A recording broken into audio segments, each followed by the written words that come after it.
Hi friends, పాలు curry ఎలా తయారు చేసుకోవాలో చూపిస్తాను చూడండి. కావలసిన పదార్థాలు: కట్ చేసిన ఆనియన్, పచ్చిమిరపకాయలు, కారం, సాల్టు, పసుపు, పాలు, కాచి చల్లార్చిన పాలు, అలాగే వెల్లుల్లి, జీలకర్ర పేస్ట్. ఇవి మాత్రం ఉంటే సరిపోతుంది. పాలు కర్రీ ఈజీగా చేసుకోవచ్చు. ఇప్పుడు స్టవ్ మీద ఒక కడాయి పెట్టుకొని ఆయిల్ వేడి చేసుకున్నాను. ఇప్పుడు కట్ చేసిన ఆనియన్ అయితే వేసుకోవాలి. వేసి బాగా వేయించుకోవాలి. మూత పెట్టి బాగా మగ్గించుకున్న తర్వాత ఈ కలర్ వచ్చిన తర్వాత ఇప్పుడు వెల్లుల్లి, జీలకర్ర పేస్ట్ అయితే వేస్తున్నాను. వేసి బాగా వేయించుకోవాలి. అది కూడా బాగా వేగిన తర్వాత పసుపు, కారం, సాల్ట్ వేస్తున్నాను.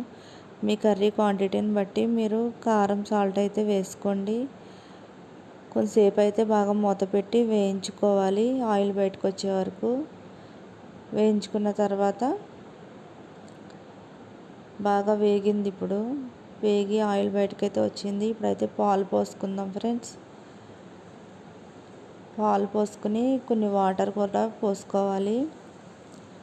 కర్రీ అయితే చాలా టేస్టీగా ఉంటుంది. మీరు ఎప్పుడైనా చేశారా? చేయకపోతే ట్రై చేయండి. ఇది ఎప్పుడైనా పచ్చానికి కూడా పెడతారు ఫ్రెండ్స్. ఏదైనా ఆపరేషన్లు అవి అయినప్పుడు బాలింతలకు కూడా పెడతారు.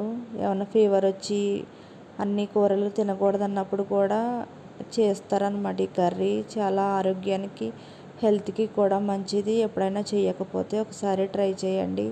టేస్ట్ కూడా చాలా బాగుంటుంది. నా వీడియో కనుక నచ్చినట్టయితే లైక్ చేయండి, షేర్ చేయండి, సబ్స్క్రైబ్ చేయండి.